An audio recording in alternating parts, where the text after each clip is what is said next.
Oke. Nah, ini saya sedikit mengulas tentang atau memperkenalkan diri, mungkin Bapak Ibu ada yang belum kenal. Saya pekerjaannya dokter, dokter praktik umum. Jadi kalau suka ada yang bilang, "Ini kok ngapain sih praktik umum ngomongin sel terapi? Kok ngomonginnya autoimun ya?" Ya memang kami dokter umum harus mempelajari semua meskipun tidak mendalam. Dan yang lebih penting lagi karena saya sebagai dokter keluarga, saya mengajar juga di UI sebagai dosen di kedokteran keluarga, kami mengajarkan holistic approach. Di dalam holistic approach itu apa sih sebenarnya? Kita kan juga beri kesempatan kepada orang-orang untuk belief-nya itu dihargai ya. Kalau mereka punya keinginan, harapan tertentu dengan menggunakan sesuatu, sebatas memang kita tahu itu tidak harmful, ya kami hargai semua. Bahkan pendapat pasien bilang penyakitnya gara-gara ini, gara-gara itu, dalam pendekatan holistik kita harus dengarkan. Termasuk juga penggunaan-penggunaan dan komplementasi dan alternatif medicine. Tapi kita mau tinggalkan itu, karena istilah complementary medicine itu seolah-olah pelengkap saja dari western medicine. Tapi sebenarnya udah enggak lagi ya. Sekarang integrative medicine. Karena sebenarnya kedokteran timur itu suatu entitas, sesuatu yang tersendiri juga. Hanya memang pembuktiannya nggak sama dengan pembuktian kedokteran barat ya. Tapi sebenarnya sih sesuatu juga dan itu sudah terbukti ya. Berabad-abad toh populasi itu ada. Berarti kan kedokteran timur itu juga tetap ada. Bahkan di hutan seperti sekarang orang tetap populasinya ada. Berarti kan mereka bisa bertahan dengan kedokteran timur. Oke, jadi sebenarnya yang penting sekarang kita mengintegrasikan integratif medicine dan itu bukan sesuatu yang harmful kan, tetap barang itu bagus. Nah, sekarang apa sih yang sedang dijelaskan pada hari ini? Next, Mas Angga. Ya, sel terapi, ya, Japanese cell therapy. Lanjut, apa itu barang ini ya? Nah, sebelum saya ke sana nih ya, Bapak Ibu bisa lihat langit di belakang saya biru sama dengan Metropolitan in Osaka, Jepang. Saya seperti yang ada di sini. Jadi si Jepang ini mengangkat suatu connection yang baik antara orang ya dengan alamnya. Itu yang menarik saya buat mau bergabung di sini. Jadi ketika saya melihat Jepang itu, kalau udah pernah ke Jepang ya, sangat asri dengan alamnya. Ya, sehingga metropolitan seperti Osaka ini langit tetap biru. Ya, dan saya buat kemudian keserasian dengan alam membuat umur panjang bagi orang-orang Jepang. Dan memang dia adalah populasi yang paling panjang umur ya. Pensiunnya aja umur 77 tahun katanya. Oke, tapi kalau saya males lah kerja sampai umur 77 tahun ya. Next.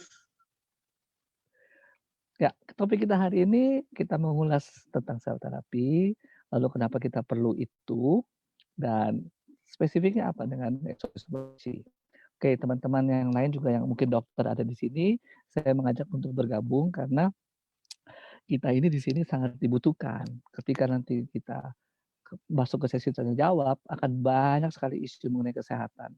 Dan suplemen itu terlalu banyak produk yang beredar di Indonesia, sehingga kita perlu memberikan penjelasan yang real, yang clear kepada pasien, sehingga mereka bisa memilih dengan tepat. Ya. Dan itu perlu pengetahuan medis di baliknya. Oke, next.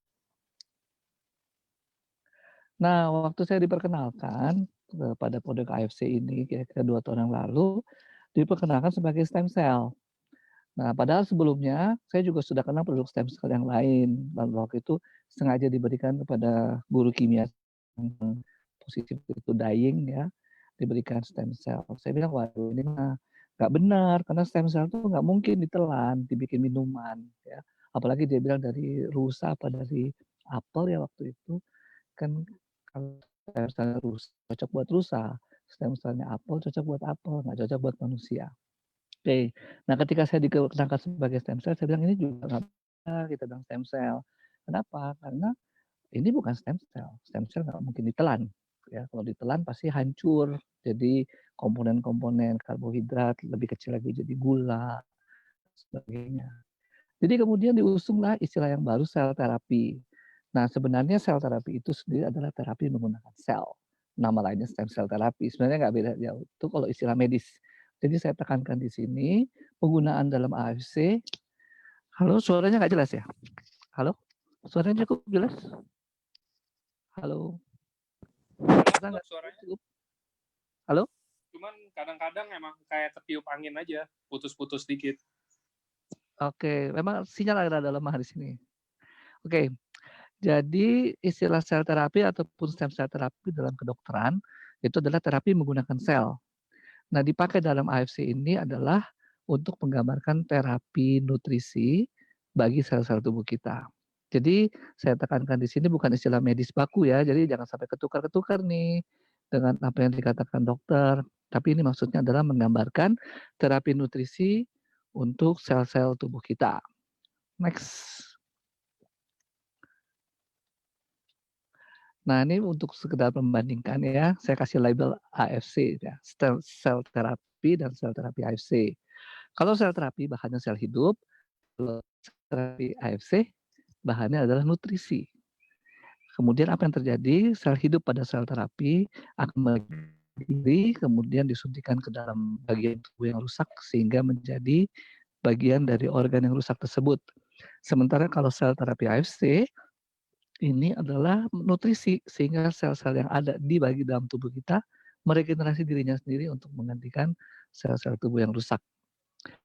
Jadi gimana kalau sel terapi ada sel hidup diambil, dibiak, kemudian disuntikan lagi ke dalam tubuh. Jadi kalau sel terapi tidak mungkin menggunakan hewan lain atau tumbuhan karena ya stem sel rusak ya buat rusak gitu contohnya ya. Tapi kalau ini sih dia itu adalah nutrisi alami diberikan kepada tubuh kita, diserap ya dalam bentuk minuman, diedarkan ke seluruh tubuh dan kemudian apa yang terjadi? Tubuh meregenerasi diri. Sel terapi bisa dilakukan oleh dokter yang terlatih. Saya sendiri juga nggak bisa karena saya nggak di training buat itu. Tapi kalau sel terapi AFC semua orang bisa melakukannya. Harganya mahal ya, dan kalau sel terapi dari AFC harganya lebih murah. Next. Mudah-mudahan tuh perbedaannya. Lalu kenapa kita butuh sel terapi yang AFC ini? Next. Nah, ini yang terjadi. Setiap hari miliaran sel kita mati dalam tubuh. Dan karena mati, kemudian seharusnya diganti, tapi ternyata nggak semua tergantikan. Dengan bertambahnya umur, tidak semua bisa diganti, akhirnya makin lama makin timbul kerusakan organ, dan akhirnya sakit. Next. Next.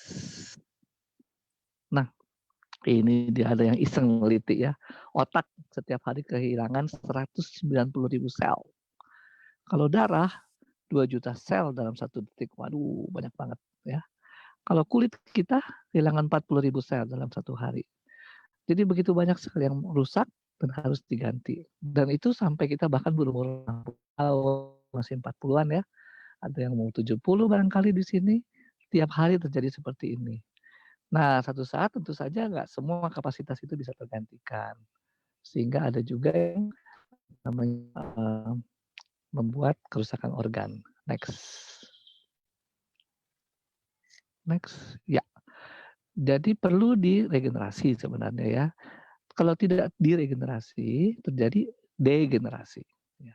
Tidak diregenerasi, terjadi degenerasi. Karena sel-sel tubuh itu mati, jaringannya rusak, organnya juga rusak, sistem organnya terganggu. Next. Nah, itu sebenarnya proses aging. Jadi proses aging, penuaan kita itu berlangsung secara alamiah dan tidak bisa dicegah.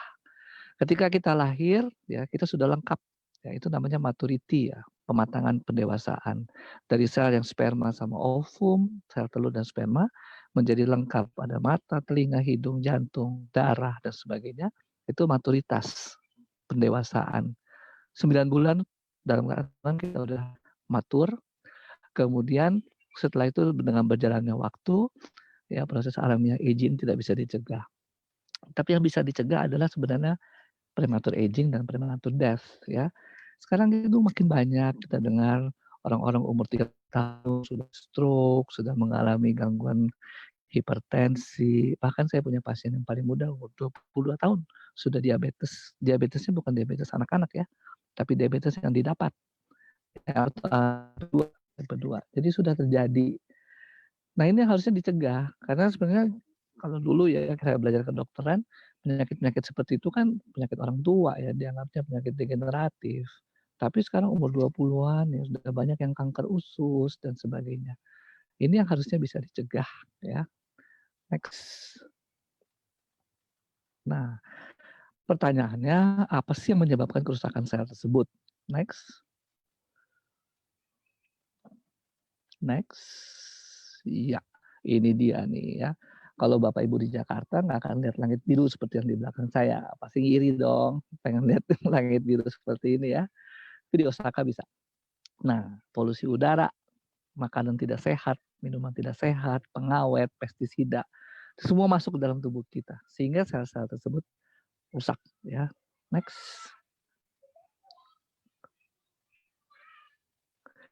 Nah, ternyata bukan lingkungan saja ya, jadi ada persentase dari genetik, perilaku dan termasuk pelayanan kesehatan. Jadi Bapak Ibu beruntung di AFC sini ya. Kenapa? Karena ada pelayanan kesehatan. Ada yang bertanya. Tetapi yang ternyata persentase dari pelayanan kesehatan cuma 20%. 30% sendiri adalah perilaku kita.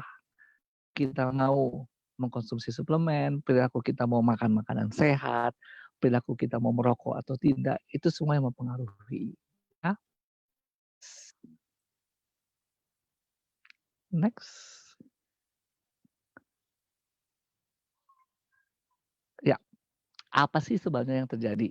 Jadi ketika kita memasukkan semua racun-racun itu ya, polusi lah, makanan yang tidak sehat ya, terbentuk yang disebut istilahnya radikal bebas ya. Radikal bebas kemudian merusak tatanan DNA kita, struktur protein kita, selnya jadi rusak sehingga kemudian timbul penyakit-penyakit degeneratif ya. Jadi racun-racun itu menyebabkan senyawa-senyawa ini rusak ya. DNA ini adalah mesin fotokopinya sel-sel kita. Jadi kalau sel kita mau terbentuk yang baru, dia harus memfotokopi di DNA. Lalu setelah fotokopinya dibuat, kopinya dibuat, kemudian dibuat proteinnya, kemudian jadilah sel yang baru. Aduh, ini terlalu kecil ya suaranya. Kasih kedengaran. Halo? Jelas dok suaranya. Oke, lanjut ya. Nah, kerusakan-kerusakan sel bisa menyebabkan kemudian terjadinya penyakit degeneratif karena sel yang rusak membelah diri jadi sel rusak lagi, membelah diri jadi sel rusak lagi, ya sehingga ini saya kurang tahu nih gimana nih. Ada yang bilang jelas, ada yang bilang nggak jelas. Kalau saya nggak pakai headset, kalau di sini jelas nggak? Halo? Kalau yang tadi lebih jelas sih kalau pakai headset sebenarnya. Cuman emang rada kayak ketiup angin dok itunya, sinyalnya doang. Sisanya jelas. Oke. Tapi mungkin kerekam nanti bisa diulangi lagi ya. Iya, boleh. Ini kan bisa direkam. Jadi itu yang terjadi ya, radikal bebas. Nah, radikal bebas itu merusak tatanan kita sehingga kemudian sel-sel yang rusak itu mengcopy dirinya sendiri menjadi sel rusak lagi jadi penyakit. Next. Nah, radikal bebas itu bisa dilawan oleh apa? Ada yang namanya antioksidan. Jadi antioksidan ini adalah juga suatu senyawa yang berusaha mengurangi dampak dari radikal bebas. Jadi kalau kita itu mengalami masuk polusi atau diantaranya juga kekurangan oksigen itu bisa terjadi kalau ada sumbatan pembuluh darah misalnya. Nah, itu juga membuat stres oksidatif. Terjadilah radikal bebas, kemudian terjadilah kerusakan sel. Siapa yang ngelawan? Namanya antioksidan. Antioksidan itu macamnya banyak, vitamin-vitamin ya, ada vitamin C, vitamin E, ada banyak macam vitamin ya yang merupakan antioksidan. Itu tujuannya untuk mengurangi dampak dari radikal bebas. Next. Oke, lanjut next aja. Ini satu gambar semua. Next. Ya. Nah, jadi kembali ke tadi ya, polusi udara nih gambar di Jakarta ya akan membuat terjadinya radikal bebas di dalam tubuh kita. Sehingga kalau Bapak Ibu lihat di sini gambar yang kanan tuh jungkit-jungkit ya, ada oksidan dan antioksidan. Kalau dia balance ya udah baik-baik aja. Tapi kalau tidak balance, ya, radikal bebasnya lebih banyak, terjadi perusakan, ya, oxidative damage, ya. Istilahnya juga oxidative damage, jadi berhubungan dengan suplai oksigen. Nah, suplai oksigen atau energi itu bisa terpotong juga oleh karena suplai darah berkurang ke suatu area organ, karena ada sumbatan misalnya. Itu juga membuat stres oksidatif sehingga kemudian terjadi kerusakan organ. Nah, balance ini antara oksidan dan antioksidan itu yang menyebabkan kita sehat, ya. Nah, saya pernah selalu kasih contoh misalnya vitamin C. Ketika kita melihat ke peraturan Kemenkes, kebutuhannya hanya 100 mikrogram. Memang betul karena daya angkutnya. Tetapi apakah 100 mikrogram itu cukup untuk melawan segitu banyak masukan-masukan racun dan sebagainya yang membuat stres oksidatif? Nah, itu saya nggak bisa bilang berapa kebutuhannya karena kita beda-beda semua ya. Ada yang semua dari polusi udara saja, tapi ada yang juga memasukkan dari makanan, minuman, dan sebagainya. Intinya adalah, makin banyak polutan, makin perlu banyak juga antioksidannya, seperti itu. Nah, kalau misalnya ada orang yang makan vitamin C 1000 miligram ya, kemudian dia mengkonversi ke makanan, itu sekitar 5 buah jambu klutuk. Nah, itu nggak mungkin tuh kalau kita makan jambu klutuk terus setiap hari, ya 5 biji lagi, ya. Sehingga akhirnya kita atau orang-orang berpikir, kasih suplai yang baru aja, konsentrat. Jadi nggak mungkin semuanya disuplai dari alam, ya. Dan itu terjadi, artinya gini, kalau kita mengharapkan semua dari alam, ya repot ya. Pernah ada satu siaran juga yang viral yang mengenai kebutuhan vitamin C, lalu kira-kira berapa kilogram pepaya harus dimakan. Kita makan aja nggak sampai 1 kilogram, ya 3 kali sehari nggak mungkin berapa kilogram. Langsung kenyang, perut kita langsung begah, ya. Sehingga dengan situasi yang penuh dengan polutan seperti ini, kita memerlukan suplai tambahan, ya, dalam bentuk konsentrat. Lanjut, next. Nah, kembali ke tadi ya, apakah dapat menyembuhkan? Sekali lagi saya resume dulu, kita jadi sakit degeneratif karena banyak kerusakan-kerusakan sel. Itu bukan proses penuaan, tetapi proses prematur aging yang terjadi karena banyak polutan. Polutan itu menimbulkan stres oksidatif yang harus dilawan oleh antioksidan.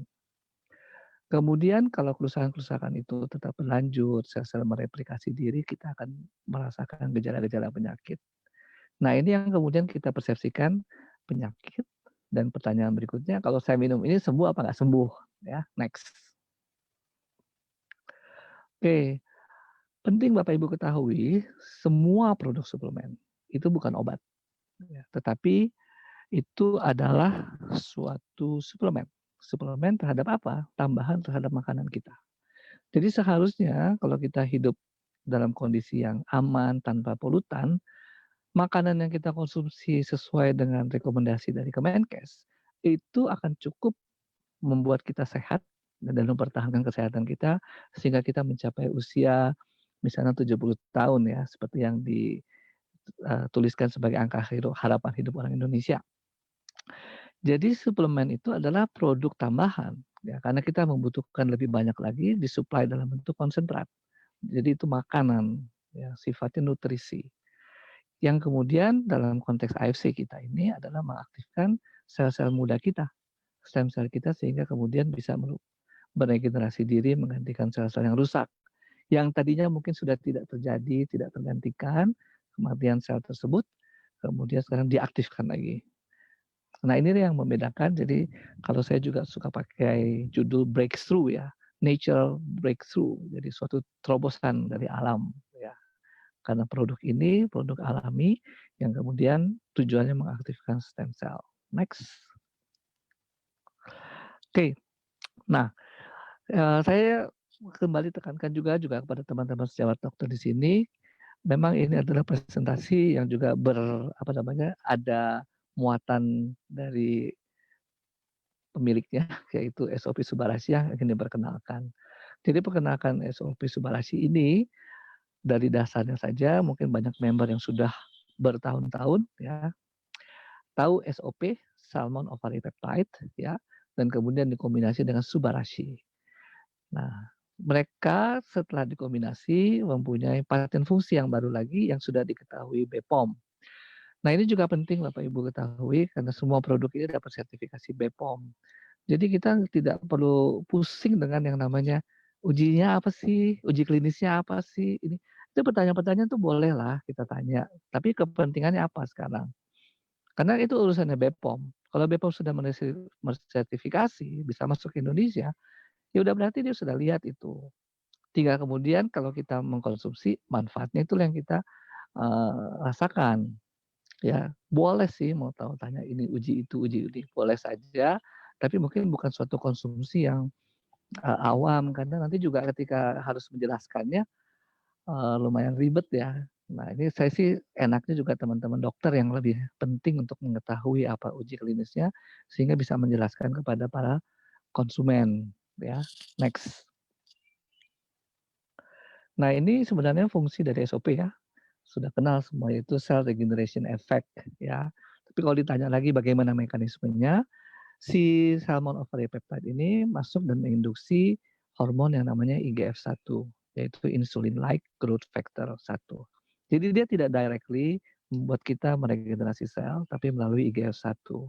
Sehingga ini kemudian ini adalah paten fungsinya, ya, yang diberikan oleh si Asayama, dibuktikan oleh BPOM, dokumen-dokumennya, dan kemudian ini yang masuk di Indonesia sebagai fungsi dari SOP Subarashi. Yang kedua, next, improve blood circulation. Ini juga adalah sudah Bapak Ibu ketahui dari produk SOP, apa namanya, fungsi dari si SOP ini untuk meningkatkan sirkulasi pembuluh darah. Jadi kalau kita lihat tadi masalah stres oksidatif timbul karena kekurangan suplai oksigen, ya timbul radikal bebas. Nah ini merupakan salah satu apa namanya jalan keluar ya karena improve dari blood circulation. Improve blood circulation ini teorinya pun juga sama, meregenerasi jaringan di pembuluh darah yang mungkin rusak ya. Karena dengan berjalannya waktu, umur kita bertambah, pembuluh darah kita sudah nggak mulus seperti waktu lahir. Nah, dengan demikian diperbaharui sehingga sirkulasi darah ke ujung-ujung tubuh kita berjalan lancar, makanan disuplai dengan bagus, kemudian nutrisi juga, oksigen juga disuplai dengan bagus, sehingga terjadi juga perbaikan jaringan. Next. Nah, ini yang baru dari produk Subarashi. Kalau Bapak Ibu sudah pernah lihat juga ada apa namanya brosurnya atau flyersnya, dikatakan di situ keunggulannya atau upgrade-nya dari SOP adalah triple peptide. Ya, peptide itu mungkin sudah pernah mendengar penjelasan kami dari dokter-dokter sebelumnya adalah protein yang dikecil-kecilin ya. Kalau protein itu molekul raksasa besar sekali, dikecil-kecilin namanya peptida, peptide. Peptide itu kalau diurai lagi namanya asam amino. Jadi mungkin kalau ada yang dapat presentasi SOP dulu ya, ada perbandingan asam amino. Nah, itu adalah molekul terkecil dari peptida. Tapi peptida sendiri juga berkumpul jadi satu. Dan ini adalah kumpulan dari asam amino itu membentuk peptida, cukup kecil untuk diabsorpsi. Nanoteknologi ini keunggulannya si Jepang ya. Sehingga dia bisa mempunyai efek menginduksi terjadinya regenerasi sel. Nah, itu peptida dari SOP. Nah, peptida yang lain dari sardin dan peptida yang satu lagi uh, dari tumbuhan disebut diberi istilah di sini ya. Peptide yang sardin itu ada penelitiannya. Penelitiannya itu bekerja pada sistem RAA yang mengatur pembuluh tinggi rendahnya tekanan darah kita. RAA itu renin, angiotensin, aldosteron. Jadi uji klinisnya itu memperlihatkan bagaimana si SP, sardin peptide ini berfungsi sama dengan obat yang namanya captopril. Nanti mungkin presentasi yang lalu ya, saya pernah sampaikan itu. Jadi punya efek seperti itu. Oke, Nah, itu bagaimana cara kerjanya? Dia kerja di dalam sistem yang namanya RAA tadi. Jadi kalau masih ingat ya minggu lalu ada yang hadir atau bisa lihat Facebooknya, RAA itu adalah salah satu mekanisme untuk mengatur tekanan darah. Mekanisme yang lain dari saraf, ya. Nah, itu adalah, mekanisme untuk mengatur tekanan darah. Kalau Bapak Ibu ada yang darah tinggi dikasih Captopril supaya turun. Nah, mekanisme ini yang dibuktikan menggunakan sardin peptide. Nah, itu adalah paten fungsi yang ketiga. Kemudian ada paten fungsi yang keempat, next. Ya, prevents blood clotting. Ini adalah fungsi dari vegan peptide, ya. Minggu lalu mungkin juga sudah saya jelaskan ya, penyumbatan pembuluh darah karena trombus. Trombus itu adalah dari kata trombositis, sel keping-keping darah bisa berkumpul jadi satu. Kalau mau tahu kayak apa, kalau berdarah ya, jangan langsung ditutup-tutup ya. Biar aja netes dikit deh gitu ya. Netes taruh di gelas kayak atau di mana. Nanti lama-lama jadi kental, jadi keras ya. Kalau mau lihat ya. Nah, itu yang dicegah ya. Clotting itu normalnya kalau luka, tapi bisa terjadi ternyata pada situasi abnormal menyumbat pembuluh darah disebut trombus, dan ini yang menyebabkan tekanan darah itu jadi tinggi ya, karena apa namanya, harusnya darah itu bisa beredar dengan lancar tapi ada sumbatan, sama seperti kalau Bapak Ibu nyiram bunga dengan selang ya, begitu selangnya dipijat langsung lebih tinggi.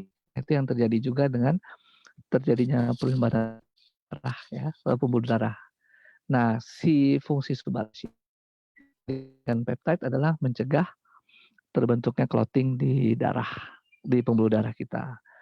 Nah, ini merupakan salah satu fungsi untuk memperlancar peredaran darah juga, dan juga menurunkan atau mencegah terjadinya darah tinggi. Kalau clotting itu terjadi satu-satu, ya mungkin nggak masalah ya. Masalahnya kita nggak pernah tahu clotting itu terjadi di mana, dan itu tidak berasa. Sudah berasa kalau terjadi kerusakan. Sumbatannya cukup kuat sampai 90% sampai 100%. Nah, itu menyebabkan daerah sesudah sumbatan kekurangan darah. Sama kalau kayak kita tensi ya, lama-lama di sini pegel nih tangannya. Kalau kita cegah aliran darah ke tangan. Nah, clotting seperti itu, hanya kecil sekali kita nggak berasa. Dia hanya berasa kalau sudah terjadi kerusakan pembuluh darah. Nah, ini adalah paten fungsi dari Subarashi ya, dan ini hasil dari penelitian. Jadi kalau mungkin Bapak Ibu juga lihat ya, ini kerjasama dengan peneliti-peneliti dari Eropa. Fungsi ini kemudian digabungkan dengan SOP menjadi SOP Subarashi. Oke, next kayaknya sudah habis. Ya, sudah habis. Nah, oke, kita masuk ke tanya jawab saja. Oke.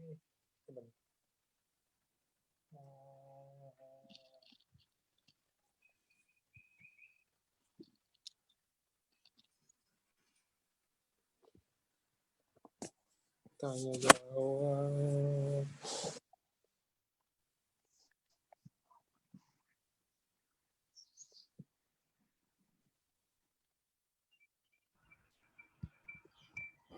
Nah,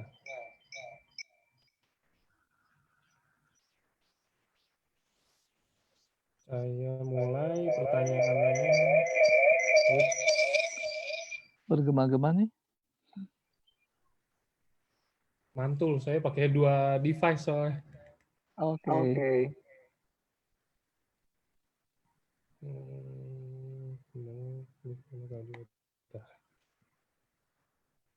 Nih dok, ada yang tanya dari pertama. Subarasi untuk penderita Parkinson bagus nggak dok?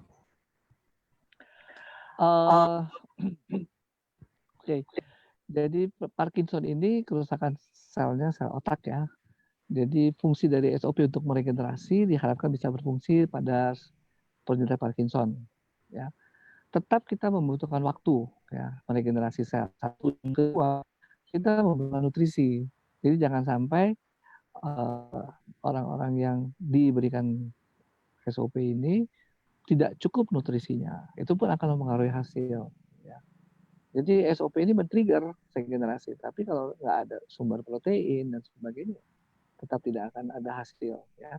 Jadi kalau mau ditanya untuk hampir semua penyakit regeneratif, SOP ini berfungsi. Ya, tinggal kemudian nutrisi yang membantu juga supaya bisa bisa berhasil ya. Next Pak. Oke.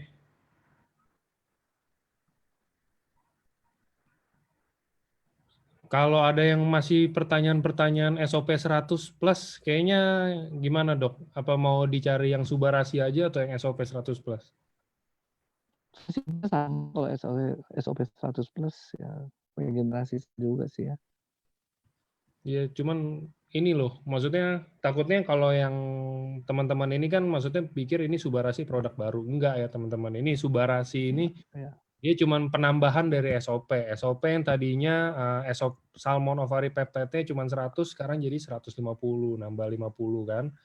Terus ditambah juga berbagai macam yang lain-lain. Tadi ada beberapa peptide baru dan ada bahan aktifnya baru juga. Itu jadi juga sasetnya juga nambah 0,5 gram deh kalau nggak salah seingat saya. Jadi ini sebenarnya bukan produk baru. Jadi ini produk sebenarnya ini SOP yang diperbaharui, yang di berevolusi lah kita bilangnya ya dok ya. Revolusi. Ya. Ya. Jadi Jadi bukan fungsi SOP-nya masih ada. semua yang tadinya ada di SOP masih ada. Cuman ya beberapa ada yang kalau misalkan kita masukin nih kayak semua kita masukin gitu kan takutnya nanti kebanyakan atau apa ntar jatuhnya malah nanti dilihat orang ya walaupun kita emang bisa produknya misalkan cuman tapi orang awam kan ngelihatnya kayak ini apaan sih produk baik banget ininya overclaim banget nih atau apa yang kayak gitu. Jadi untuk menjaga itu makanya sekarang kita pilih-pilih dan kebetulan yang kita pilih yang utamanya yang masuk ini 4 ini patennya juga. Gitu mungkin penjelasan singkatnya kalau mengenai paten. Banyak yang nanya kan, kok anti agingnya hilang? Wah, SOP udah berubah nih. Ya, bukan gitu, Pak. Maksudnya ya gitulah yang tadi saya jelasin, takut kebanyakan aja kan, Dok. Iya. Jadi ada mekanismenya lah di BPOM ya. Kenapa yang ini disebut apa nggak disebut lagi itu ada mekanismenya.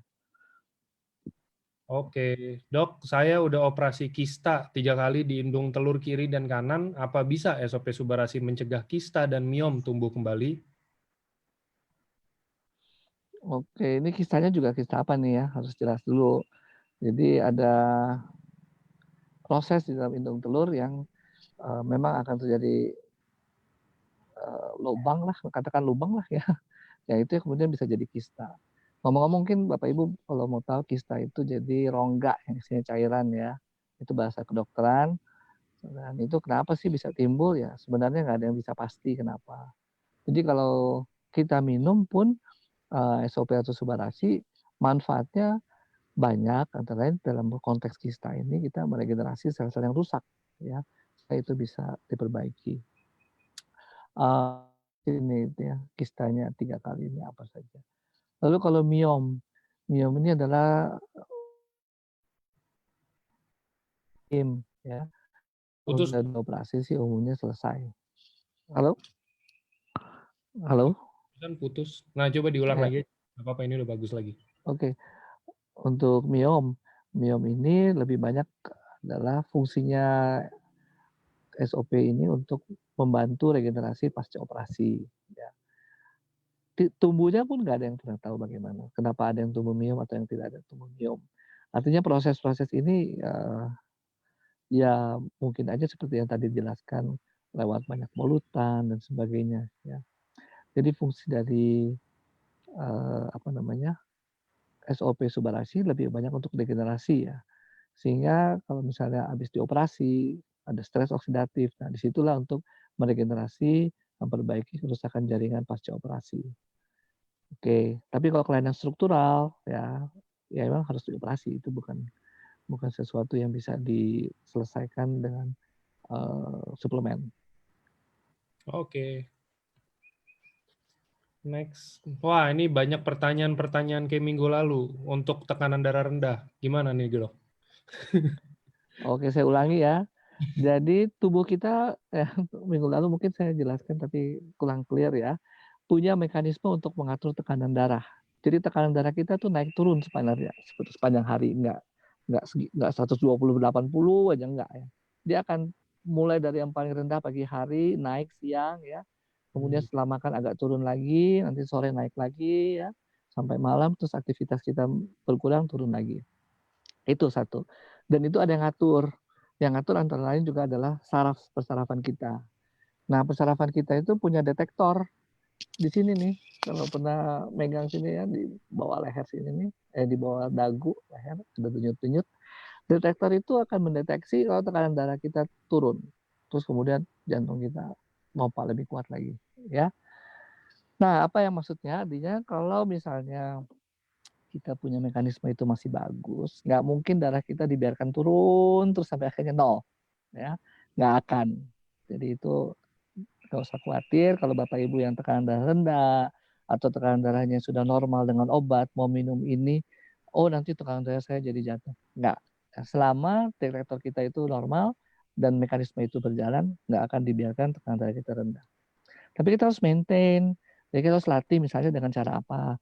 Senam pagi hari atau sore hari terserah. Yang penting 30 menit sehari kali 7 ya. Nah, itu sudah cukup untuk kita kemudian melatih detektor kita ya dan jantung kita. Oke?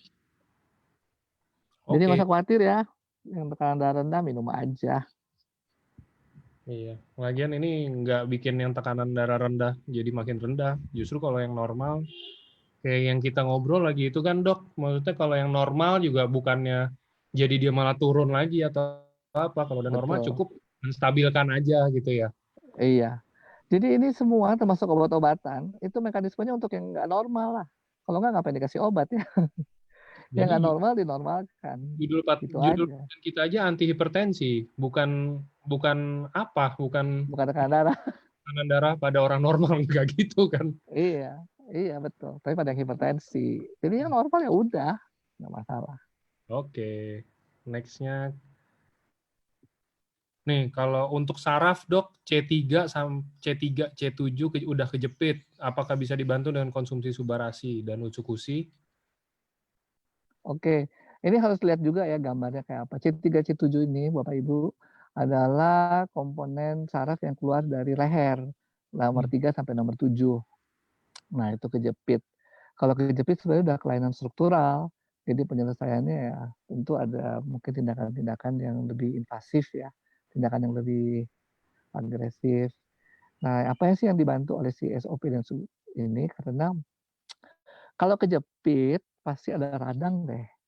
Pasti ada kerusakan-kerusakan sel di situ. Nah, itu yang kemudian dibantu ya. Jadi dia dibantu sehingga kemudian radang itu bisa teratasi ya. Karena kalau ada radang ya kerusakannya kan makin luas ya. Itu. Jadi di situ ya manfaatnya. Tapi proses penjepitannya misalnya gara-gara tulang belakangnya ya, tulang lehernya ya itu tindakannya beda. Itu bukan dari suplemen. Oke. Oke. Oke. Anak saya divonis kena autoimun, apa bisa pakai Subarasi? Waduh. Oke, ini juga sama ya, istilah-istilah yang bukan istilah ya, saya pernah presentasi soal autoimun. Jadi autoimun itu adalah antibodi ya yang menyerang tubuh kita. Sementara kalau kita bilang di sini autoimun karena antibodi kita ini merusak jaringan tubuh yang dirusak itu. Nah, disitulah perannya si SOP Subarasi memperbaiki jaringan yang dirusak ya, bukan mengurangi produksi antibodi yang merusak itu. Ya, itu lain cerita ya. Itu juga mekanismenya berbeda yang kemudian pun sebenarnya obat-obatan untuk autoimun lebih banyak mengurangi atau menurunkan radang saja ya, proses radangnya saja. Jadi si SOP Subarashi ini lebih pada untuk meregenerasi ya jaringan yang sudah dirusak oleh proses autoimun ini. Sekalian deh merembet ya, produk satu lagi namanya Utsukushi. Utsukushi klaimnya itu meningkatkan imunitas tubuh melalui sel yang namanya NK, Natural Killer Cell. Ya.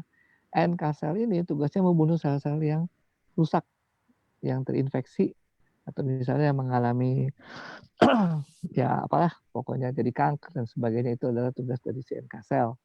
Jadi itu nggak sama dengan sel-sel yang membentuk antibodi, beda.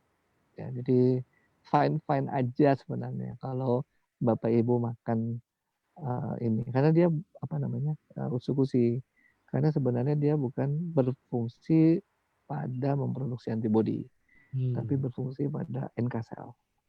Oke, cuma ya kalau khawatir, karena khawatir itu mengganggu loh. Khawatir itu mensugesti. Stres kita tuh ternyata mensugesti daya tahan tubuh kita.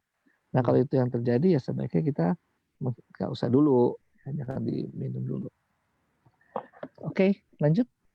Next, ini nanya lebih ke arah nanya ini sih berapa banyak. Jadi mama saya kena stroke tangan kiri dan kencing manis udah 10 tahun dan bisa jalan tapi pelan-pelan. Sekarang udah bisa makan sendiri. Sarannya dokter lebih cocok minum yang mana? Mungkin minum yang mana atau kombinasi kali ya, dan berapa kali seharinya dok kira-kira?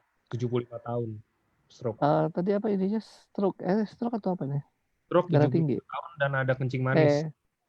Kencing manis ya. Tahun. Oke. Sebenarnya sih ya produk-produk yang meregenerasi sel ini ya artinya apa namanya bisa bermanfaat ya regenerasi sel. Jadi kalau sekarang kita ada peristiwa misalnya kerusakan jaringan gara-gara tidak mampu menyerap gula, nah di situ jaringan-jaringan itu diregenerasi oleh si OP. Termasuk juga kalau kerusakan sel saraf. Jadi sel saraf itu yang dahulu oleh orang-orang kedokteran dianggap tidak bisa meregenerasi, tetapi ada istilah yang namanya elastisitas, yang mekanismenya mungkin tidak terlalu penting lah kita jelaskan di sini. Atau juga ada penelitian-penelitian lain yang memasukkan stem cell ke dalam otak bisa membantu meregenerasi apa namanya orang-orang yang menderita stroke. Artinya ada kesempatan di sini untuk kita juga mencoba mengaktifkan sel-sel tubuh kita yang sudah ada di dalam tubuh kita untuk meregenerasi diri. Nah, yang penting juga untuk kita ketahui, kita perlu waktu. Tadi udah disebutkan perlu nutrisi, perlu makanan yang bagus ya untuk sel-sel meregenerasi diri. Yang kedua perlu waktu. Jadi waktunya nggak akan sama seperti kalau misalnya kulit kita mau meregenerasi diri itu jauh lebih cepat. Tapi kalau sel-sel otak tentu saja perlu kita juga perlu suatu apa namanya latihan sehingga stimulasi ya, terus dirangsang sel-sel otak kita untuk melakukan regenerasi. Oke, tadi apa lagi ya? DM ya, untuk DM juga sama ya. DM tipe 2 itu adalah sebenarnya tubuh kita tidak bisa mengkonsumsi gula yang ada di darah. Sehingga karena nggak bisa masuk gulanya, numpuk di darah. Makanya apa namanya gula darahnya naik. Nah, itu terjadi kerusakan-kerusakan di jaringan sebenarnya. Itulah yang kemudian direparasi, diregenerasi. Ya. Salah satu kerusakan jaringan juga adalah kerusakan pembuluh darah dengan SOP pembuluh darah itu atau ya perbaikan akan membantu penyembuhan. Oke. Oke. Next.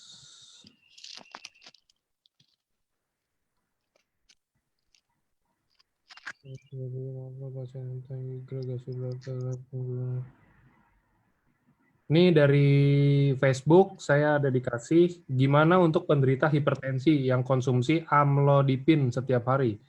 Ketika konsumsi Subarasi, apakah perlu hentikan obat darah tinggi? Terima kasih. Oke.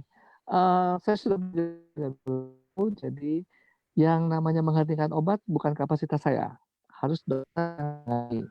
Saya tidak akan menjawab berhenti obat atau berhenti obat. Ya.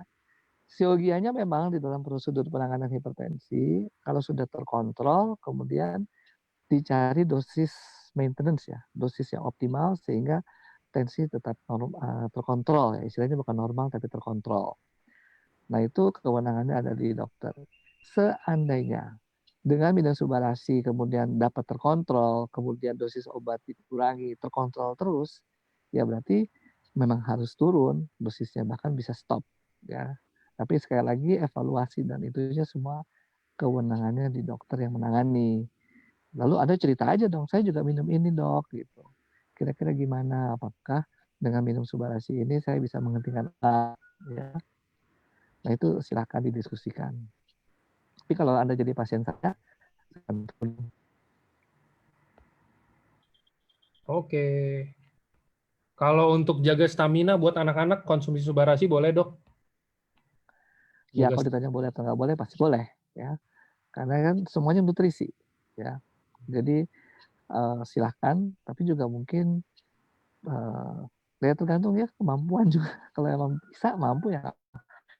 Mengenai kebutuhan sebenarnya anak-anak punya daya regenerasi sel yang bagus. Jadi SOP Subarashi mungkin belum terlalu penting. Tetapi mungkin kalau anak-anak yang obesitas, kalau menurut harus ya, karena sudah pasti terjadi proses perusahaan pembuluh darah kalau anak-anak yang obesitas. Nah itu harus wajib. Oke. Untuk Oke.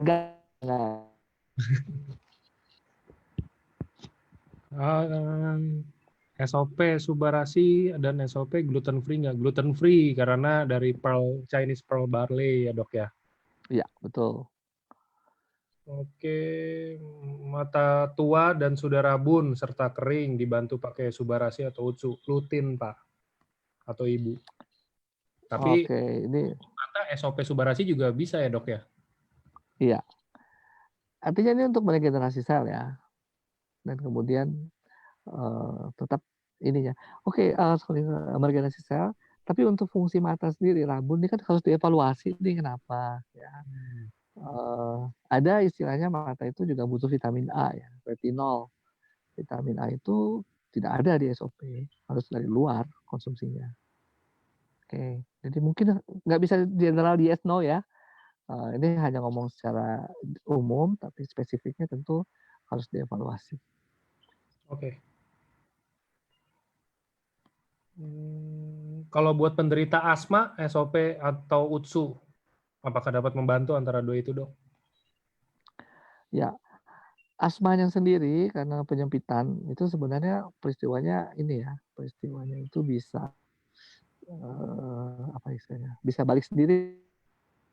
Orang asma tuh pasti bisa reversible. Jadi yang mungkin perlu dihindari kalau dia jadi kronis dan kemudian membuat kerusakan-kerusakan.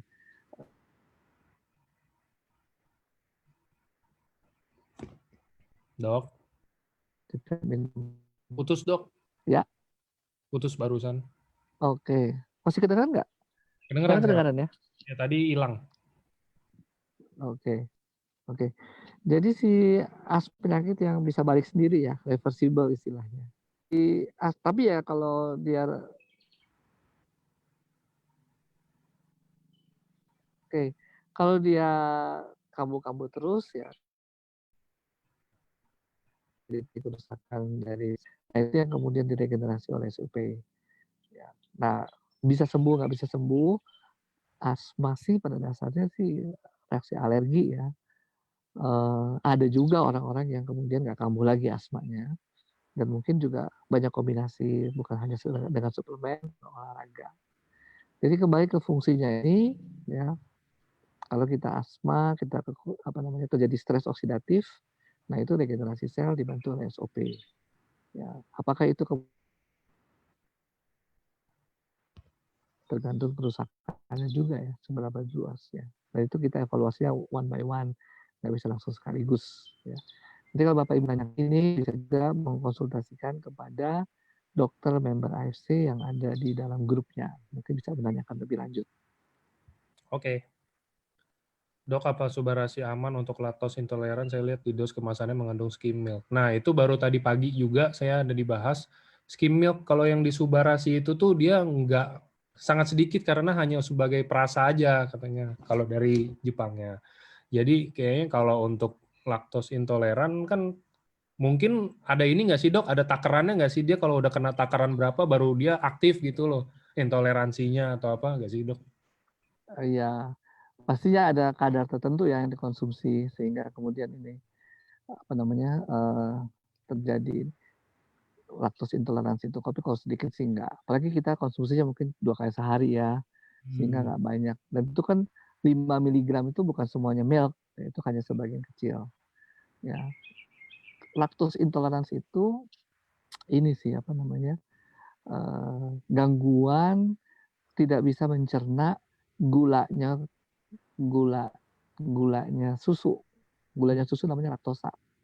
Nah itu yang kita harus apa namanya kalau si dari Jepang bilang, si Asayama bilang bahwa kadarnya sangat kecil, ya harusnya memang pasti sangat kecil dan tidak akan membuat suatu gangguan ya. Orang yang laktos intoleransi itu biasanya minum susu, ya, jadi banyak, bukan cuma 1 gelas susu, baru ketahuan tuh laktos intoleransi. Tapi kalau cuma kecil-kecil, Ya, lagian kita kan juga Subarasi bukan dairy product ya. Jadi kayaknya bukan enggak. bukan dairy product betul. Oke, next-nya ini juga jadi saya penasaran juga nih. Dok, apakah Subarasi kan yang patennya itu ada yang prevent blood clotting, pembekuan darah, trombosit gitu kan. Ada hubungannya dengan DBD nggak, Dok? Hubungan hubungan apa nih maksudnya kira-kira nih? Kalau DBD itu kan ini ya, berdarahnya itu Ya. kenapa? Pengaruhnya mungkin ya, kalau paten yang blood clotting itu ada pengaruhnya ke penyakit DBD apa enggak gitu. Oke. DBD ini demam berdarah kan, itu seringnya terjadi turun sehingga ada perdarahan. Itu sih yang terjadi ya. Sedangkan kalau Subarasi ini kan mencegah pembekuan darah ya. Oh maksudnya khawatir kali ya, nanti kalau perdarahan jadi nggak stop ya.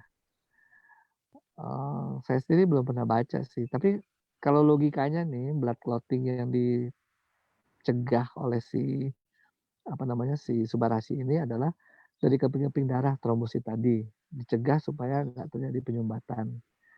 Nah kalau DBD trombositnya udah rendah ya, jadi perdarahannya bukan gara-gara tidak terjadi clotting ya, tapi memang nggak ada trombosit ya, nggak ada trombosit.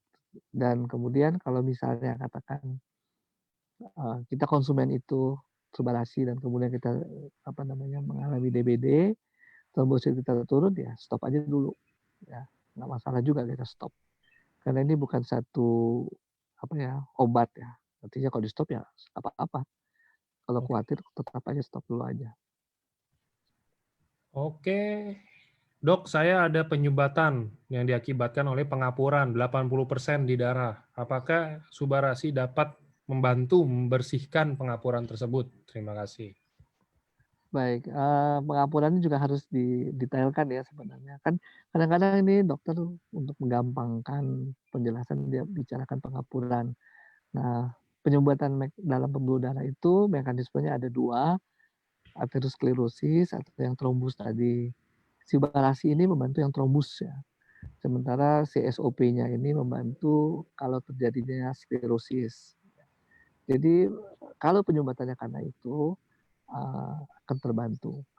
Tapi mungkin kalau makanya pengampunan ini yang harus jelas juga apakah maksudnya pembuluh darahnya jadi kaku ya.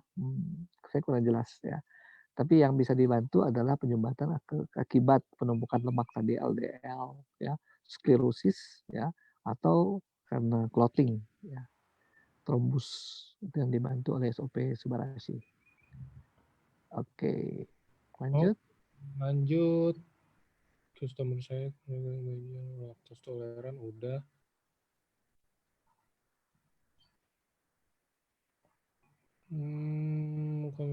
Dok, ada customer saya kan.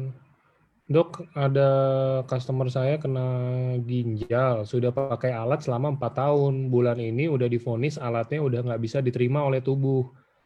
Saat sekarang hanya cuci darah, katanya tidak akan bertahan lama. Apakah SOP Subarasi ini bisa membantu memperbaiki kondisi mungkin? Ya, kalau yang saya baca dari Subarasi memang salah satunya memperbaiki fungsi ginjal. Oke, jadi menurut saya sih diminum aja ya. Masalah sehat dan umur mungkin kalau pernah dengar presentasi Dokter Wijaya itu ya beberapa minggu yang lalu, itu bukan urusan kita, urusan Tuhan ya. Kita memberikan saja nutrisi yang terbaik buat tubuh kita. Dan itu emang di dalam penelitiannya si Subarasi ini memang disebutkan ya antara lain juga mengurangi ekskresi albumin. Jadi menunjukkan bahwa fungsi penyaringan ginjal itu diperbaiki, yang tadinya bocor, albumin bisa keluar lewat urin, nah itu diperbaiki oleh Subarashi ini. Oke, tetap perlu waktu ya, bayangkan Bapak Ibu ya, punya ureum kreatinin sampai jelek, sampai terjadi gagal ginjal itu, ya kalau seluruh ginjal udah rusak, ginjal kita ada kiri kanan nih, sekian gram beratnya ya, terus semua ada banyak sekali penyaring-penyaring. Terus kalau rusak semua baru ureum kreatininnya tinggi, ya dan jadi jelek. Jadi kalau kita juga harus mereparasi segitu banyak jutaan fungsi penyaring di ginjal, ya artinya perlu waktu ya, karena kita kan mengkonsumsi Subarashi berapa banyak sih, 5 miligram ya, 5 gram sehari. Dan itu, atau mungkin 10 gram sehari ya, tetap perlu waktu ya. Jadi pada proses seperti itu pun, cuci darah tetap dibutuhkan ya, karena nggak mungkin dengan sekali sebulan kita minum, seluruh ginjal kita langsung jadi normal lagi. Proses itu tetap perlu waktu ya. Oke. Ini ada lagi yang tanya, Dok, kalau kalau konsumsi Subarashi di pagi hari, apakah harus minumnya itu sebelum atau sesudah minum obat darah tinggi? Oke, ini sebenarnya masalahnya di penyerapan ya, absorpsi. Jadi, kita juga mungkin sudah sering dipresentasikan kalau kita minum SOP ini, sebaiknya pagi hari sebelum makan, perut masih kosong ya. Jadi SOP Subarashi juga sama, mengikuti anjuran itu, ketika perut masih kosong, penyerapannya akan lebih optimal, ya, atau juga kalau lebih optimal, misalnya ke waktu itu kita diajarkan di bawah lidah, itu juga untuk meningkatkan penyerapan. Hmm. Kemudian saya sendiri belum pernah membaca bahwa akan berinteraksi dengan obat darah tinggi. Tapi kalau memang khawatir, ya dikasih jarak saja, setengah jam lebih misalnya, ya kalau mau dua-duanya sebelum makan misalnya siapa yang lebih dulu, SOP dulu, baru obat darah tinggi atau sebaliknya, terserah. Tapi kalau khawatir ada interaksi, dikasih jarak. Itu aja sih. Oke, ini untuk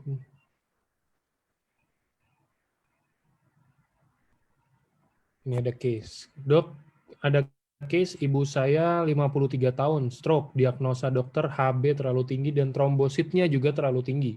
Menurut dokter terjadi kelainan sumsum tulang belakang. Mungkinkah karena trombositnya berlebih bisa menyebabkan blood clotting dan akhirnya stroke? Dan bagaimana Subarashi bisa membantu? Ini yang mana sih? Saya lagi baca juga. Ibunya kenapa itunya tinggi? Stroke 53 tahun, terus didiagnosa dokter HB-nya terlalu tinggi dan trombositnya juga.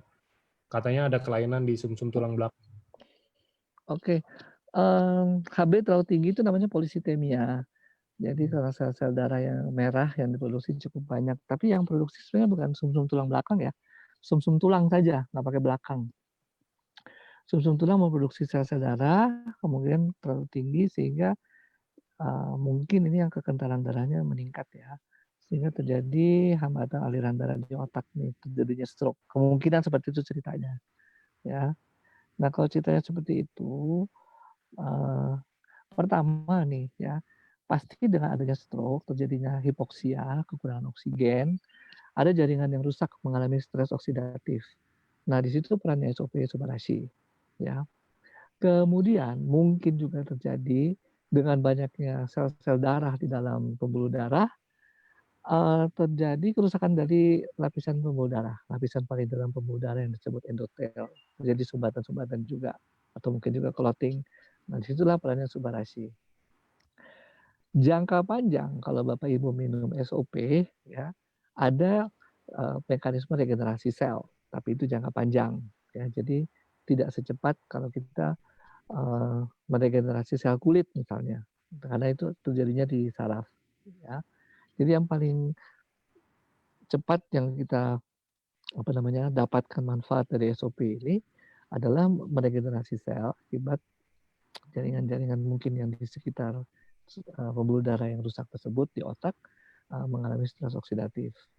Tambah juga produk dari SOP ini ada antioksidan yang juga untuk melawan stres oksidatif yang terjadi di jaringan otak yang stroke. Mungkin itu yang saya bisa bantu untuk jelaskan. Oke, next-nya. Dok, kalau orang yang mengalami penyempitan usus dan lambung akibat luka-luka di lambung dan usus, dan sekarang lagi proses penyembuhan, tapi di endoskopi masih ada luka dan penyempitan, bagusnya konsumsi Utsu aja dulu atau SOP dan Utsukushi, ya dok? Ursu aja dulu ya, dengan ursu dulu itu mungkin 1 bulan, kita targetkan bahwa luka-luka itu sembuh karena ada mekanisme healing ya, dan dibantu oleh suplemen ya, ada antioksidan di dalam ursu, di dalamnya juga ada fucoidan yang mengaktifkan HGF ya, hepatocellular growth factor. Nah, itu semua berguna untuk meregenerasi sel, memperbaiki sel ya.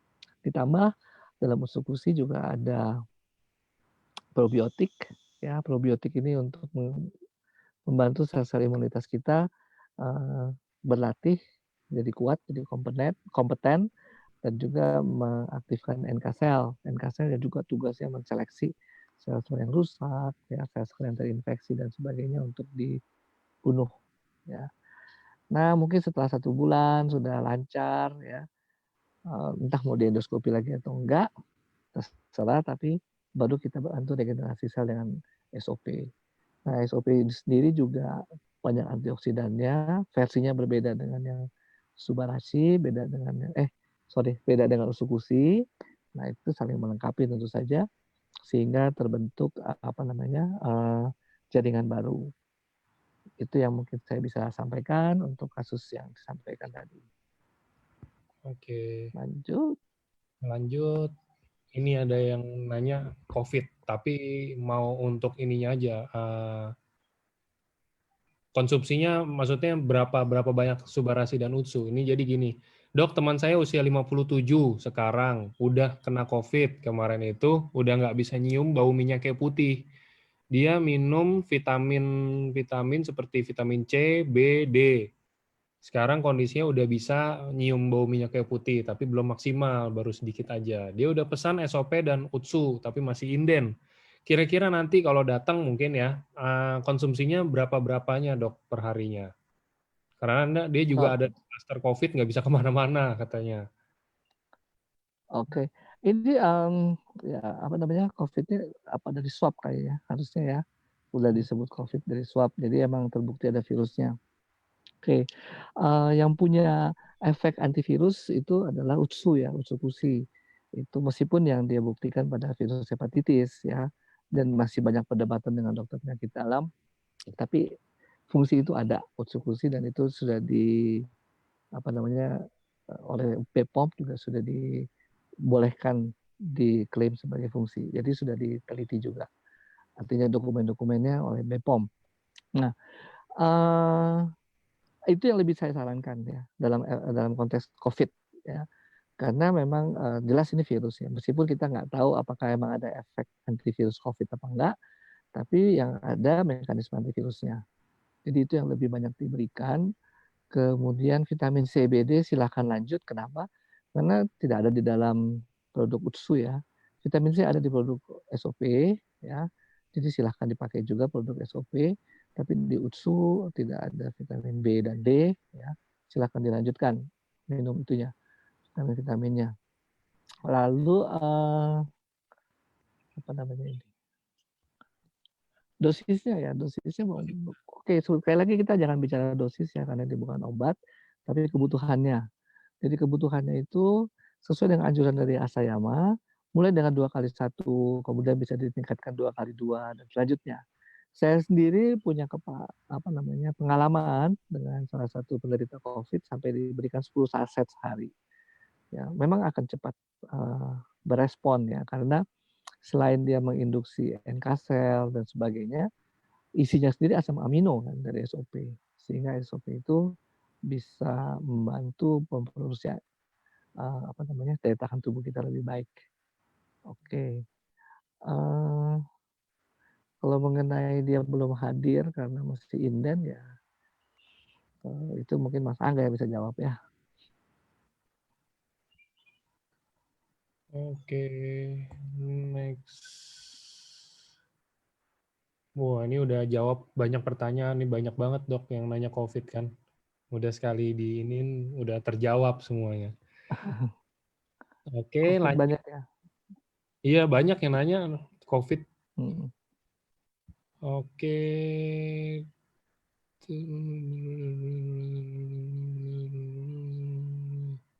Dok, teman saya ada yang diabetes, kadar gulanya 245. Selama 3 minggu, konsumsi SOP 100, kadar gulanya jadi 180. Tapi ada keluar titik merah di mata. Nggak terasa sakit. Lalu menghentikan konsumsi SOP 100-nya. Kondisi sekarang setelah berhenti konsumsi, kondisinya katanya titiknya memudar. Mohon sarannya, dok. Ya, mungkin titik merahnya apa ya, saya juga kurang tahu, tapi itu kebetulan aja sih kayaknya sih. Kalau yang paling mungkin kan perdarahan ya, perdarahan perdarahan lokal ya, entah kejadiannya kenapa perdarahan, bisa aja kebentok matanya dan sebagainya, itu masih mungkin ya.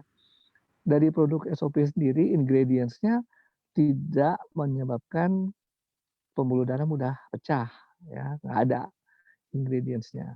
Jadi, eee, mungkin kebetulan saja ada titik merah ya, dan kalau memang itu adalah perdarahan, perdarahan otomatis akan berkurang setelah 2, 3 minggu diabsorpsi lagi oleh tubuh ya, darah yang keluar itu.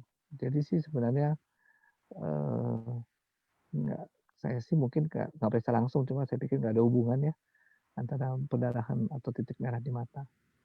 Kalau dengan gula darah turun, seperti tadi mekanismenya yaitu, kan kalau DM itu, apalagi DM tipe 2, gula darah itu numpuk di darah karena tubuh nggak bisa ngambil gula darah itu, nggak bisa dipakai.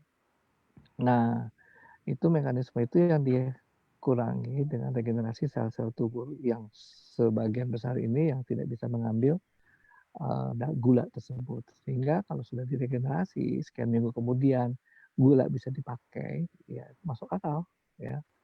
Cuma kita jangan happy dengan 1 kali periksa, tapi kita harus rutin mengontrol gula darah kita.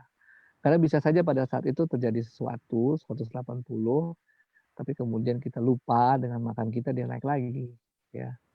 Oke, jadi tetap selamat yang sudah turun dan upayakan bisa turun terus ya, jangan happy dengan 1 kali ngumpul aja. Oke. Ini ada yang bilang darah saya rendah malah jadi normal sekarang konsumsi itu. Boleh aja, nggak masalah. Kalau udah normal ya udah happy lah yang penting. Distabilkan aja. Dok, Iya, ini ada yang nanya lagi. Dok, kakak teman saya sering sekali gula darahnya turun. Konsumsinya SOP Subarasi dan Utsukushi atau gimana?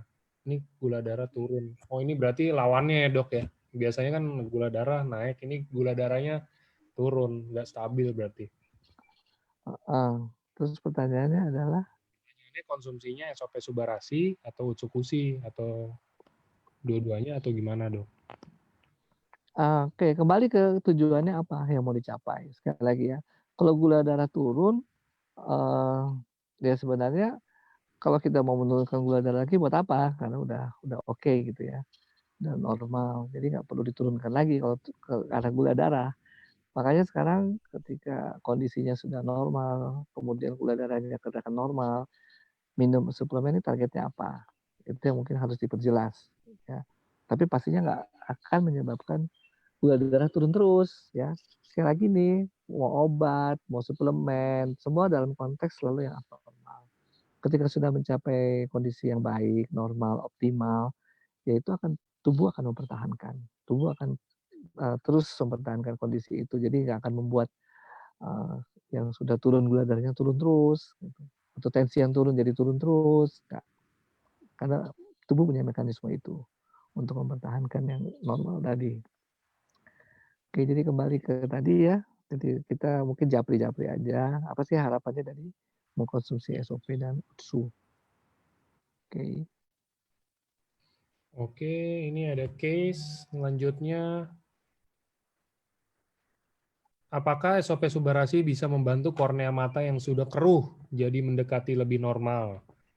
yang di mana dokter udah menyarankan untuk melakukan transplantasi kornea, Dok. Iya, saya Anak sendiri umur belum pernah. 8 Kenapa? tahun. Di anak umur 8 tahun.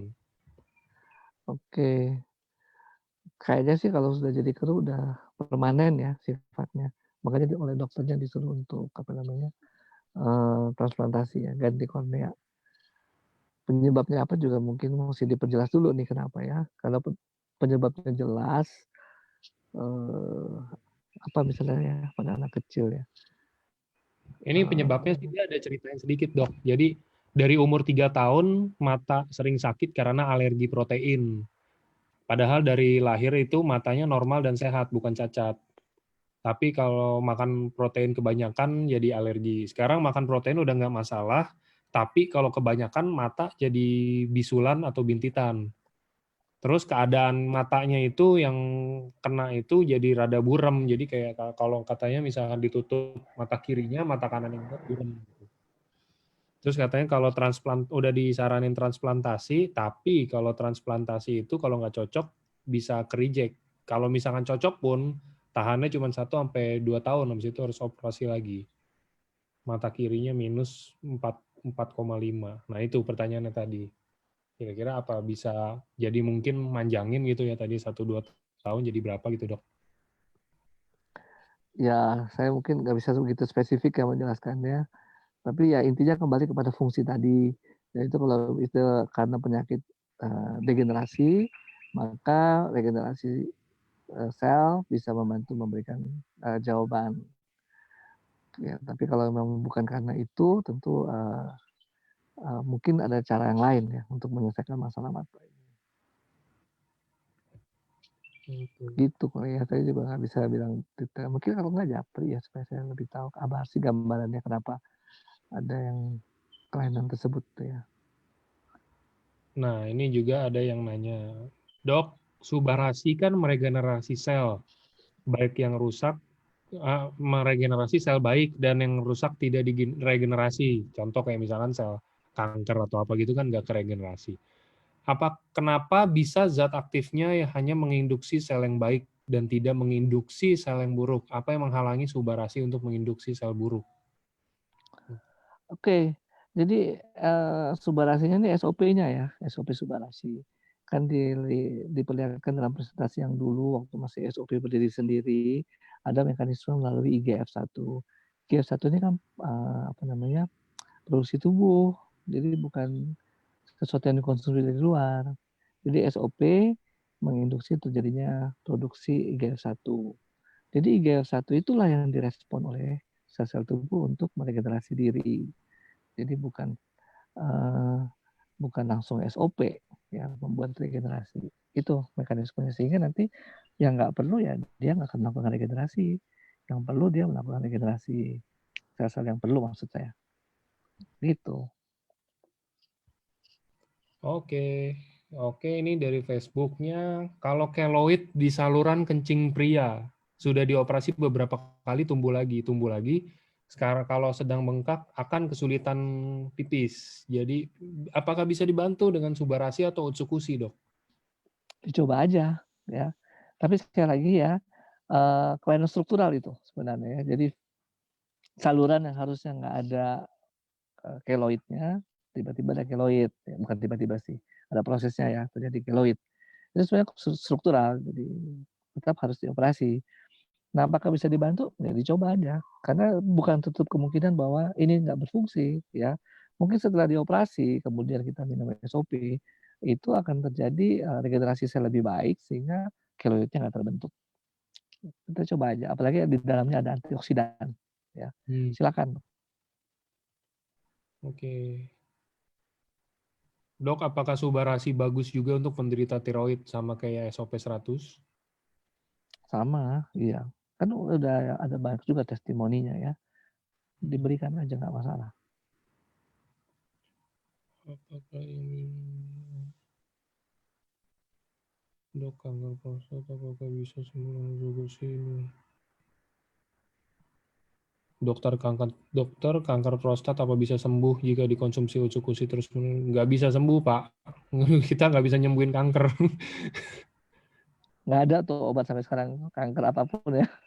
Hmm. Kita paling bisa memperbaiki kondisinya aja, cuman nggak sembuh, nggak akan hilang. Ya memang sampai sekarang belum ada sih obat kanker yang efektif. Tapi ya kita selalu berusaha dengan segala macam cara ya.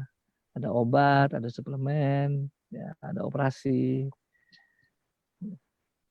Betul. Nggak ada ya, sampai sekarang belum ada ketemu obat kanker yang efektif. Oke, dok, mengapa setelah minum Utsukushi BAB jadi susah atau keras? Makannya gimana? Dilihat juga ya, berapa banyak makan serat ya. Itu juga penting mempengaruhi. Ya, bukan hanya usus-usinya. Usus-usi sendiri sebenarnya kalau efek yang mungkin kurang diharapkannya adalah laksatif efek ya. Jadi malah lebih lancar, lebih cair gitu. Kalau lebih keras ini bisa karena serat kurang, bisa gerakan ususnya juga kurang, ya. Tapi itu nggak tahu kenapa. Mesti diperiksa lagi Pak. Saya juga nggak bisa jawab langsung seperti ini. Oke.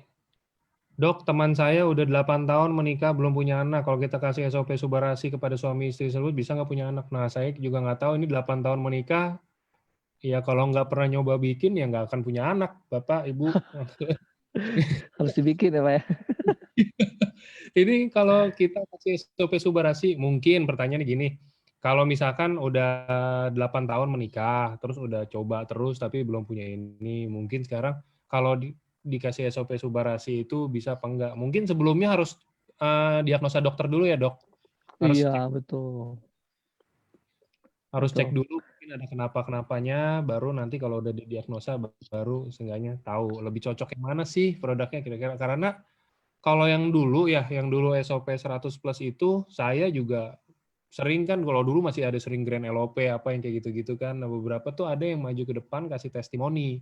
Kasih testimoninya itu, iya, saya udah nikah misalkan 3 tahun, tapi belum dikaruniai anak. Nah, udah ke dokter, katanya misalkan ada gangguan di mana, di mana, di mananya.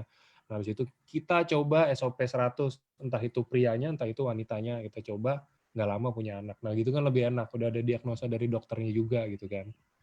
Ya Jadi, betul.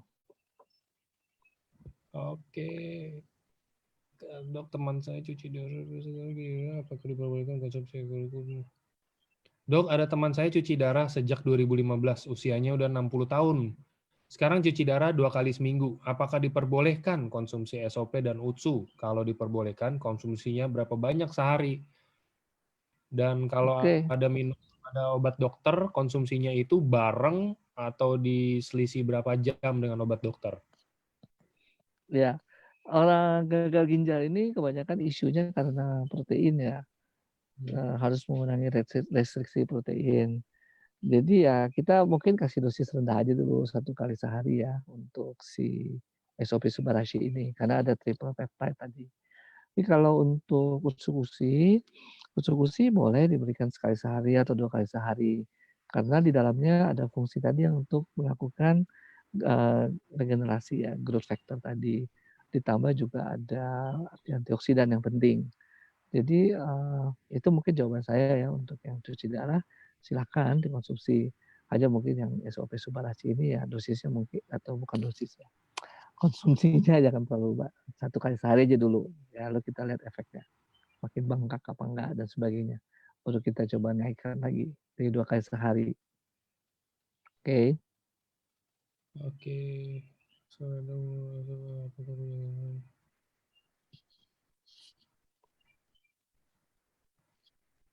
Karena gangguan liver. Kalau gangguan liver, konsumsi SOP Subarasi atau Utsukushi, dok? Dan kalau misalkan udah konsumsi, berapa banyak konsumsinya per harinya? Iya, anjurannya sih usus-usi ya, seperti yang diklaim apa namanya, dinyatakan sebagai fungsinya dari, Asayama. Jadi untuk, orang-orang yang sakit hati ke minum usus-usi, entar jadi happy, apalagi kalau dia bikin jaringan, dikasih konnichiwa tiap hari, sakit hatinya hilang. Oke. Nah, ini juga pertanyaan udah sering, cuman mungkin boleh diinin lagi. Belum ada pertanyaan hari ini. SOP bisa tidak untuk meregenerasi bantalan lutut sehingga dapat memproduksi minyak kembali? Intinya kalau regenerasi sel tetap bisa, ya. Karena bantalan lututnya ini kan rusak ya, itu jaringan tulang rawannya rusak. Ya selama itu dasarnya regenerasi bisa. Dan ditambah lagi dengan antioksidan itu mengurangi stres oksidatif yang timbul di bantalan lutut tersebut. Oke.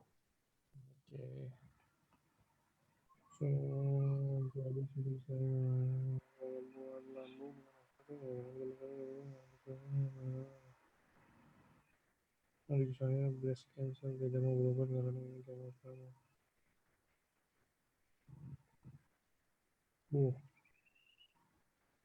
Ini ada lagi, Dok, papa saya sudah konsumsi SOP selama 4 bulan. Ada diabetes dan darah tinggi. Sekarang sering berkeringat lebih. Mohon penjelasannya, Dok, kenapa dia berkeringat lebih? Biasanya sih kalau ada keringat, ini keringat dingin ya. Kalau keringatnya karena lagi aktivitas habis olahraga itu wajar. Keringat dingin itu biasanya ada gangguan penyakit di dalam tubuh, organ-organ tubuh.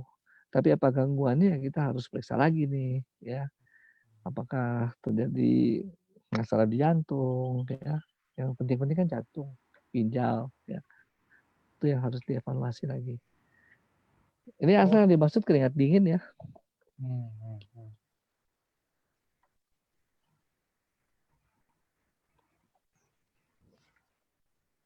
Dok, kreatinin sudah tinggi. Minum SOP 2x2. Apakah bisa kreatinin bisa turun sedikit demi sedikit? Ya, kita cobalah. Ya, terutama kalau menurut saya sih Subarashi ya. Karena Subarashi ada klaimnya mencegah ekskresi albumin. Artinya dia memperbaiki penyaringan ya. Nanti kalau sudah barasinya sudah dipasarkan beredar, nah itu yang lebih ditekankan. Oke, ini dari Facebook ada yang nanya ginjal lagi, Dok, mungkin. Mertua saya gagal ginjal, fungsinya udah tinggal 5% dan cuci darah 2 kali seminggu. Makan dan minum sekarang sudah dikontrol. Kemudian minggu lalu saya beli SOP 1 saset per hari di sore hari. Setelah konsumsi SOP, tidurnya itu enak. Tapi pada hari ke-6 mulai terjadi cekukan, nggak berhenti, sehingga nggak bisa tidur. Dan besoknya dibawa ke UGD. Karena selama ini nggak pernah cekukan, otomatis SOP jadi tertuduh dan pemakaiannya dihentikan. Ini pertanyaannya, apakah SOP emang benar bisa menyebabkan kayak begitu? Dan gimana saran selanjutnya, Dok? Setelah dihentikan ini apa dampaknya? Pengen tahu juga sih. SOP-nya di stop, cekukannya berhenti apa tidak? Ya. Cekukannya kan refleks, ya, refleks dari saraf. Ya, apa yang menimbulkan ya di dalam sarafnya. Jadi sedangkan isinya SOP kan ada peptida, ada antioksidan. Sebenarnya sih tidak ada directly yang merangsang saraf sehingga kemudian terjadi sering cekukan ya. Jadi mungkin harus kritisi lebih lanjut lagi nih. Dan juga tolong informasinya dong ya. Kalau setelah di stop SOP, cekukannya berhenti nggak nih? Oke. Oke.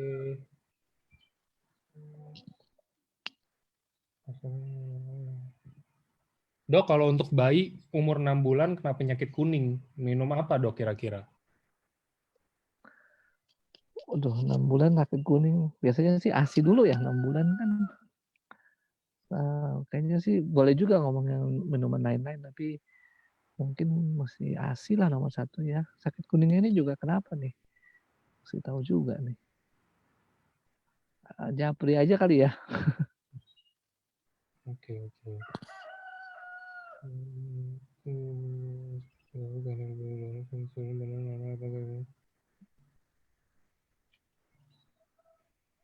UTSU dan SOP apakah bisa mengatasi folikel rambut agar tidak menyebabkan rambut tumbuh putih pada usia muda, 20 tahunan? Yang ada sih sebenarnya supaya rambut nggak rontok ya. Itu yang saya ketahui dari produk UTSU maupun SOP. Tapi kalau nggak jadi putih, ini pewarna rambut nih hubungannya dengan pewarna rambut si pigmen itu. Ya, belum pernah baca sih. Tapi mungkin kalau ada punya pengalaman silakan share loh. Oke. Ini kayak saya saking minum SOP-nya, saya ketebelan, makanya saya cukur, Dok. Saya habisin.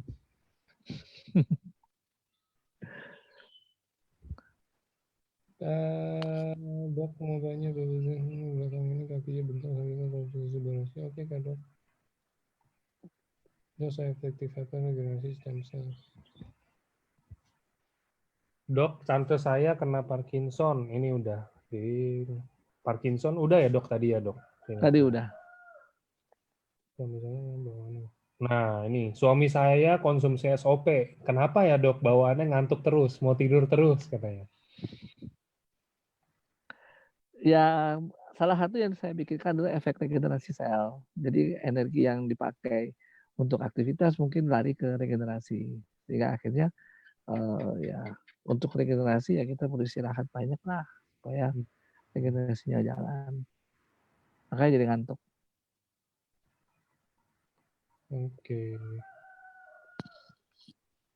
Oke, kita cari 3 pertanyaan terakhir mau ya Dok. Enggak. Biasa kalau saya bilang 3 pertanyaan terakhir baru pertanyaan keluar semua banyak. Biasanya gitu.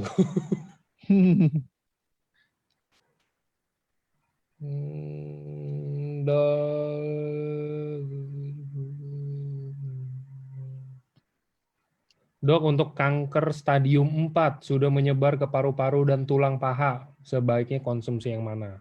Dan berapa banyak mungkin, Dok? Dua-duanya dikonsumsi SOP Subarasi maupun Usukusi. Usukusi punya aktivitas NK sel yang juga bisa berfungsi dalam mengatasi sel-sel kanker yang menyebar. Ya. Tingkatnya seluler ya, bukan suatu jaringan gede bisa hilang mendadak gara-gara usukusi. Terus yang kedua SOP dengan fungsinya itu untuk meregenerasi jaringan karena pasti jaringan dioperasi, dikasih kemo atau dikasih sinar itu pasti rusak ya. Dan itu fungsi dari SOP Subarasi.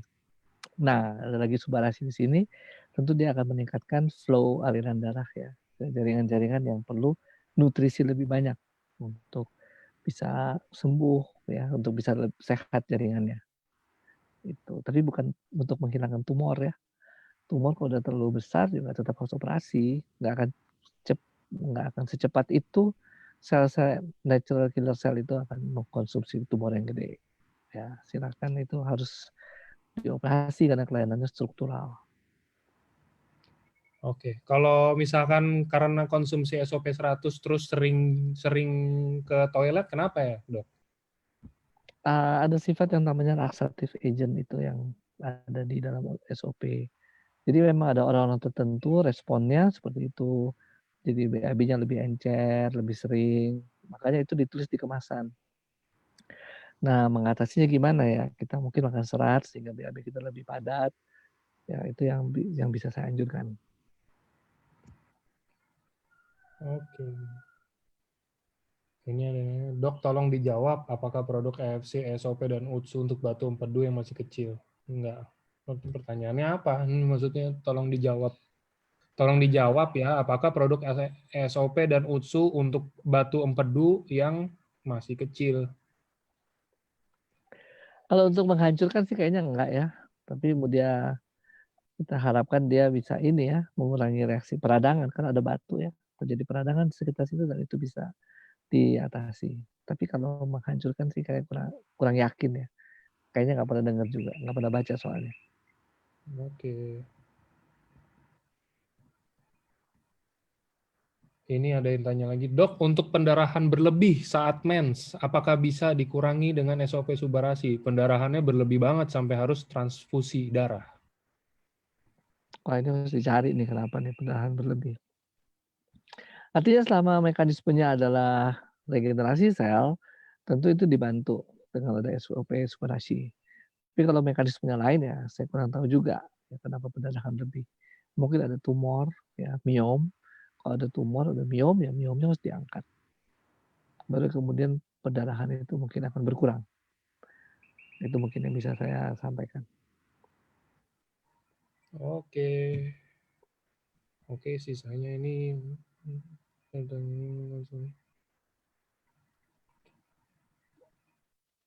oh ini terakhir nih ada yang tanya. Ini pertanyaan penutup. Ada konsumen saya stroke penyumbatan pembuluh darah di otak, udah minum SOP 100 dan Utsukushi hampir sebulan lebih, tapi kesemutan atau kebas makin keras. Apakah ini masih dalam healing proses atau gimana, Dok? Ya kebas ini satu yang lain lagi nih kayaknya ya, gejala simptom yang lain lagi nih. Jadi mungkin aja masalah stroke-nya itu bukan hanya di satu pembuluh darah aja, mungkin aja ke pembuluh darah lain ya, sehingga terasa kebas.